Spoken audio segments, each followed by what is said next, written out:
Media మిత్రుల సమావేశం ఏర్పాటు జరిగింది. ముఖ్య కారణం ఏంటంటే, ఈ 2 రోజుల నుంచి కాంగ్రెస్ పార్టీ సీఎం రేవంత్ రెడ్డి గారి మీద, వారి బ్రదర్స్ మీద, సలహాదారు భీమరేందర్ రెడ్డి మీద, ఎమ్మెల్యేల మీద, ఎంపీల మీద మరియు పోలీస్ డిపార్ట్మెంట్ వారిపైన వచ్చే దుష్ప్రచారాలు, వారిచ్చిన స్టేట్మెంట్లను తీవ్రంగా ఖండిస్తున్నాం. కాంగ్రెస్ పార్టీ మరొక 10 సంవత్సరాలు ఉండాలనుకుంటూనే పార్టీని విచ్చలవిడిగా చేసే యత్నంలో మరి ఉన్నారు.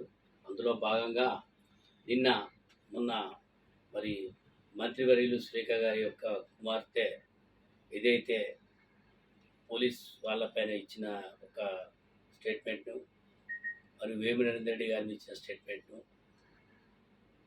మరియు కొండలరెడ్డి బ్రదర్స్ మీద సీఎం గారు ఇచ్చిన దాని మీద మేము ఖండించడానికి నన్ను సమావేశం ఏర్పాటు జరిగింది. వేము నరేంద్ర రెడ్డి అనే వ్యక్తి వరంగల్ ఈస్ట్ నుంచి ఎప్పుడైనా పోటీ చేయలేదు. ఆయన వరంగల్ వెస్ట్ నుంచి పోటీ చేయడం జరిగింది. వరంగల్ ఈస్ట్లో ఆయనకు స్టేషన్ రోడ్లో సొంత బిల్డింగ్ ఉంది 50 సంవత్సరాల నుంచి.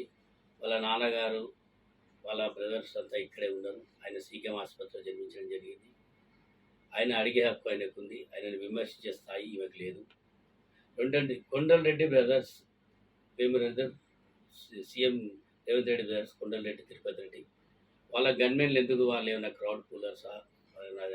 వాళ్ళు రాజకీయాల్లో 30 సంవత్సరాల నుంచి మరి మహబూబ్నగర్ జిల్లానే రాజకీయాల్లో శాసించిన వ్యక్తులు. వాళ్ళు రాజకీయంగా ఈనాడు కాంగ్రెస్ పార్టీ అధికారం రావడానికి సీఎం రేవంత్ రెడ్డి గారు వెనుక ఉండి వారు నడిపించారు. వారికి ప్రోటోకాల్ ప్రకారం ఒక సీఎం బ్రదర్స్కి గన్మెన్లో ఎటువంటి తప్పులేదు. అది